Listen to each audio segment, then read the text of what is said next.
أعوذ بالله من الشيطان الرجيم. بسم الله الرحمن الرحيم. الحمد لله رب العالمين، باعث الأنبياء والمرسلين، بارئ الخلائق أجمعين، ثم الصلاة والسلام على أفضل الخلق محمد وآله الطيبين الطاهرين.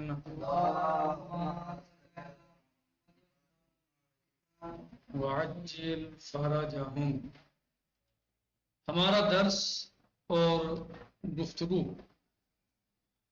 چل رہی تھی اسباب ظلم، کہ انسان کس وجہ سے ظلم کرتا ہے، اس کے کیا اسباب ہیں.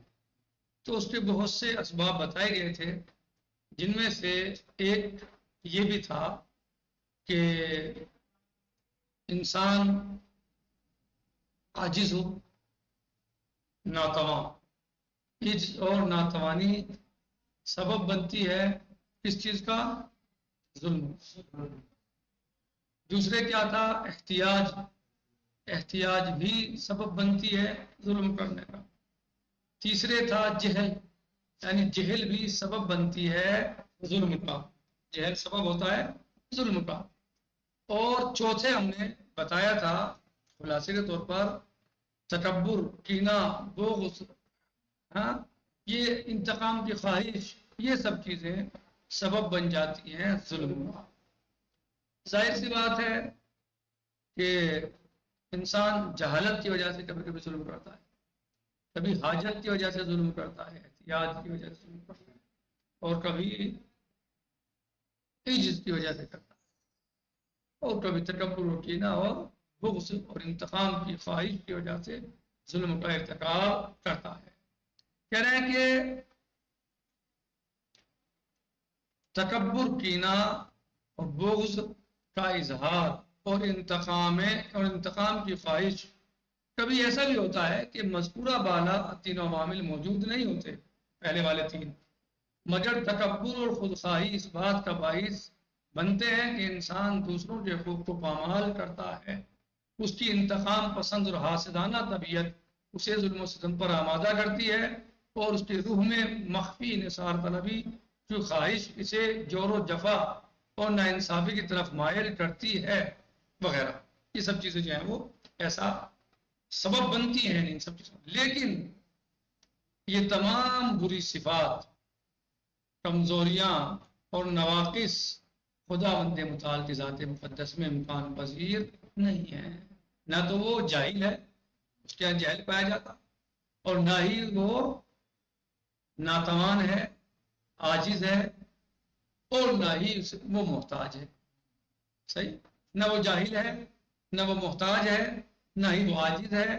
صحیح؟ نہ اسے حسد ہے، نہ اسے بغض ہے. اس کے اندر کسی قسم کی کوئی کمزوری نہیں پائی جاتی. یہ سب کمزوریاں اور نواقص ہیں جن سے اللہ عز و جل جو ہے وہ پاک و منزہ ہے. سبحان ربی الاعلیٰ و بحمدہ. میرا مولا، میرا آقا، میرا رب، میرا پروردگار ہر چیز سے منزہ ہے، ہر چیز سے منزہ ہے، پاک ہے ہر چیز سے، ہر رجس سے، یعنی ہر کمی، ہر نقص سے وہ پاک ہے، دور ہے اس سے. تمام کمیاں اس سے دور ہیں، اس میں کوئی نقص نہیں پایا جاتا. وہ کمال مطلق ہے، کمال ہی کمال ہے اس کے یہاں. اس میں کسی قسم کا کوئی نقص نہیں پایا جاتا، بلکہ اس کے یہاں کمال ہی کمال ہے. تو جب اس کے یہاں کمال ہی کمال ہے، کوئی نقص، کوئی کمزوری ہے ہی نہیں، تو پھر وہ ظلم کرنے بھی اس سے صادر اصلاً ہو ہی نہیں سکتا، کیونکہ اس کے اندر کوئی کمزوری نہیں ہے، وہ محتاج نہیں ہے، وہ جاہل نہیں ہے، عاجز نہیں ہے، اسے جو ہے تمنا ہی نہیں ہے، حاجت نہیں کسی چیز کی، کسی چیز کی حاجت سے نہیں ہے، محتاج نہیں ہے. اور نہ اس کے اندر حسد ہے، اور نہ ہی جو ہے وہ کوئی بھی بری صفت اس کے اندر موجود نہیں ہے، بلکہ اللہ تعالی تمام برائیوں سے پاک و منزہ ہے. وہ ہر چیز کا عالم، ہر شے سے بے نیاز، قادر مطلق، اور ہر ایک پر مہربان ہے، شفقت کرنے والا ہے. مہربان ہے، شفقت کرنے والا ہے. تو جو مہربان ہو، شفقت کرنے والا ہو، وہ ظلم کیوں کرے گا؟ کیسے کرے گا؟ یا اسے کسی سے کیا حسد اور کیا بغض اور کیوں ہو، وہ مہربان ہے. بسم اللہ الرحمن الرحیم، اور رحمان الرحیم ہے. ہاں، بسم اللہ الرحمن الرحیم شروع کرتا ہوں میں صلی اللہ کے نام سے جو بڑا رحمان و رحیم ہے. الحمدللہ رب العالمین الرحمن الرحیم. صحیح ہے، رحمان الرحیم ہے. الرحمن علم القرآن، رحمان تو رحمان و غفور الرحیم ہے. تو وہ کسی سے حسد یا بغض یا کینہ یا انتقام کی اسے ایسی خواہش نہیں ہے کہ بلا وجہ کسی کو مثلا جائز کسی پہ ظلم کر دے. جو سزا کا مستحق ہے وہ الگ چیز ہے، اس سزا ملے گی، اور اس میں بھی اگر وہ معافی مانگ لے تو اللہ اسے معاف کر دیتا ہے. وہ اس نے اللہ تعالیٰ نے سب کے لیے دروازہ کھولا ہے، معافی پوری کائنات کے لیے کھولا ہے. معافی مانگ لے، توبہ کر لے، اللہ معاف فرما دیتا ہے. تو اسے انتقام کا شوق تھوڑا ہی ہے، وہ انتقام کی آگ میں تھوڑی جلتا ہے. ایسے لوگ جل جاتے ہیں، انسان جلتے ہیں، انتقام کے لیے انتقام کی خواہش کرتے ہیں. اللہ کو ایسا شوق نہیں ہے، بلکہ وہ کہتا ہے تم سے گناہ ہو گیا تم توبہ کر دو، میں معاف کر دوں. تم دل سے اپنے آپ کو جو ہے وہ پشیمان کرو اور میری بارگاہ میں آ کے مجھ سے معافی مانگ لو. سزا کی سزا بھی نہیں ہے. ٹھیک، لہذا کبھی بھی ظلم کا ارتکاب نہیں کرتا. ٹھیک ہے، لہذا کبھی بھی ظلم کا ارتکاب اس سے ممکن ہی نہیں ہے. وہ ایک ایسا وجود ہے کہ جس کی کوئی انتہا نہیں ہے. اس کو آپ محدود نہیں کر سکتے کہ اللہ یہاں ہے تو اللہ وہاں ہے تو اللہ کہاں ہے. اللہ کا وجود، اللہ کے ساتھ کوئی ایسی ذات نہیں ہے. اس کا وجود کوئی ایسا وجود نہیں ہے کہ جو محدود ہو، بلکہ اس کی ذات لامحدود ہے. اللہ عز و جل ایک ایسا کمال ہے جس کی کوئی حد نہیں ہے.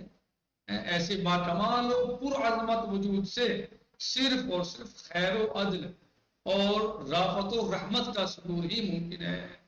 اس کے یہاں ظلم اور جور اور تشدد یہ سب چیزیں پائی نہیں جاتی. وہ تو رحمان ہے، رحیم ہے، غفور ہے، غفار ہے، یہ سب چیزیں اس کے یہاں پائی جاتی ہیں. رحمت یا من سبقت رحمتہ غضبا، کیا فرماتے ہیں مولانا مومن علیہ السلام دعائے کے میں، یا من سبقت رحمتہ غضبا، اے وہ ذات جس کی رحمت اس کے غضب پہ سبقت کیے ہوئے ہے. اے وہ ذات جس کی رحمت اس کے غضب پہ سبقت کیے ہوئے ہے. اس کی رحمت بہت وسیع ہے. اللہم انی اسألک، امیر المومنین علی علیہ السلام فرماتے ہیں کہ ہمیں دعائے کمال میں، اللہم انی اسألک برحمتک التی وسعت کل شیء، اس رحمت کے واسطے سوال کرتا ہوں، مانگتا ہوں تجھ سے میرے پروردگار جو رحمت تیری ہر چیز کو گھیرے ہوئے. اللہم انی اسألک برحمتک التی وسعت کل شیء، ہر چیز سے وسیع ہے.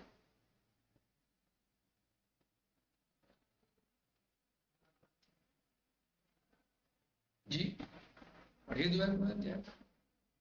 انشاءاللہ عرفان و معرفت کا سمندر ہے. کیسے امیر المومنین علیہ السلام اپنے معبود کی بارگاہ میں حاضر ہو کر اس کے سامنے جو ہے وہ گریہ وزاری اور اپنے نقائص کا اعتراف، کہ وہ معصوم ہے لیکن ذات پروردگار میں کوئی نقص نہیں ہے. صحیح ہے، ذات پروردگار میں کوئی نقص نہیں ہے، لیکن اہل بیت علیہ السلام کی ذات ایسی ذات نہیں جیسے اللہ کی ذات ہے، بلکہ وہ انسان ہیں، اکمل الناس ہے. صحیح، انسان تو ہے نا، وجود تو ان کا ظاہر ہے، دکھائی دیتے تھے سب کو.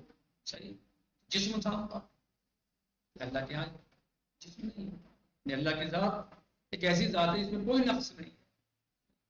باقی سب میں نقص ہو سکتا ہے. نقص پیمانہ نہیں کہ مثلا جا کہ وہ عام انسان ہو جائیں گے، نہیں، بلکہ وہ تو مولا کائنات ہے، معصوم ہے. صحیح، لیکن اگر کوئی ذات بے نقص ہے تو وہ ذات پروردگار ہے. باقی سب میں کچھ نہ کچھ نقص، یہ جسم ہونا خود ایک نقص ہے، مخلوق ہے وہ، اللہ عز و جل کی سب سے عظیم ترین مخلوق ہے. صحیح، تو اس کے علاوہ وہ اپنے عاجزی اور ناتوانی کا اللہ کے سامنے اقرار کرتے ہیں، اس کی بارگاہ میں آتے ہیں، گڑگڑاتے ہیں، گریہ کرتے ہیں، روتے ہیں، اللہ سے مناجات کرتے ہیں. تو یہ سب ان کا ہمیں تعلیم دینا، دعاؤں کا سلیقہ اور طریقہ سکھانا کہ دعائیں کیسے مانگی جاتی ہیں، اللہ کی بارگاہ میں کیسے آیا جاتا ہے، اللہ سے کیسے مانگا جاتا ہے، اللہ سے کیسے مانگیں، کیسے اس کی بارگاہ میں آ کے اپنی عجز و ناتوانی کا اعتراف کریں، اپنی انکساری اپنی کمیوں کا اعتراف کریں. اللہ کے طریقے ہمیں معصوم علیہ السلام نے دعاؤں کے ذریعے سکھائے ہیں، صحیح، تاکہ ہم سیکھ سکیں. اور یہ جو دعاؤں کا ذخیرہ مذہب اہل بیت علیہ السلام میں پایا جاتا ہے، وہ دعاؤں کا ذخیرہ کسی مذہب میں نہیں پایا. یہ شرف مذہب اہل بیت علیہ السلام کو ہے کہ اس مذہب کے اندر جو ہے وہ علی جیسا امام موجود ہے، علی جیسا خلیفۃ المسلمین موجود ہے. اس مذہب کے اندر جو ہے وہ امام حسن مصطفیٰ جیسی عظیم شخصیت موجود ہے، جو علم اور اخلاق کا پیکر ہے. امام حسین سید الشہداء جیسی عظیم شخصیت موجود ہے، صحیح ہے، کہ جن کی دعاؤں کا، جن کے ایک ایک کلمہ جو ہے وہ حکمت سے مملو ہے. امام سجاد صحیفہ سجادیہ لا کے دکھائے نا کوئی اپنے یہاں سے کہ ہمارے رہبر ہمارے رہنما کی یہ کتاب ہے دعاؤں کی، وہ ایسے دعا کیا کرتے تھے. لائے کوئی اہل بیت جیسی دعائیں تو ہم مانیں، ہم بھی اس کو سمجھے. لیکن کسی مذہب کے پاس ایسی کوئی دعا نہیں ہے جیسی اہل بیت، مذہب اہل بیت علیہ السلام کے پاس، کیونکہ اہل بیت علیہ السلام حقیقی نمائندہ الہی تھے. وہ اللہ کی طرف سے منتخب تھے، اللہ کا وہ معرفت و عرفان رکھتے تھے. جو ان کے علاوہ دوسروں کو مان رہا ہے وہ کہاں سے امام سجاد جیسی دعائیں لائے گا، کس گھر سے لائے گا، کہاں سے لائے گا.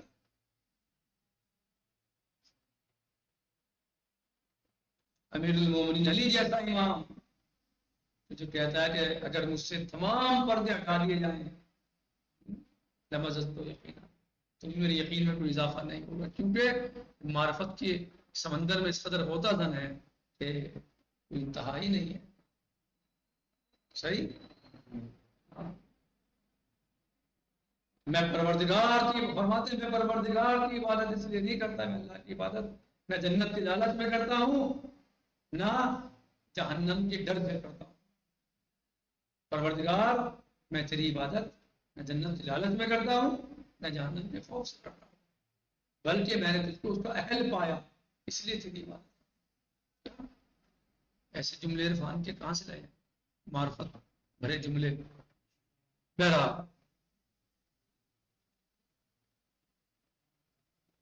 وہ اگر بدکاروں کو سزا دیتا ہے تو حقیقتاً یہ ان کے ہاتھوں سے کیے گئے برے اعمال کا نتیجہ ہوتا ہے.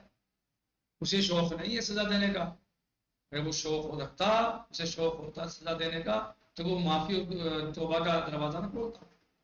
اور عام یہ نہیں کہ کوئی خاص کچھ لوگوں کے لیے نہیں، جو گناہ کے بعد صدق دل سے توبہ کرے اللہ سے معاف کر دے. یعنی یہ نہیں کہ ایک کے لیے، دو کے لیے، کہ فلاں کے لیے فلاں، نہ فلاں خاندان کا ہو، فلاں قبیلے کا ہو تو میں اسے معاف کروں گا، فلاں بستی کا ہو تو اسے معاف کروں گا، اور فلاں علاقے کا ہے تو اسے معاف نہیں کرنے کا. نہ، ایسا نہیں ہے.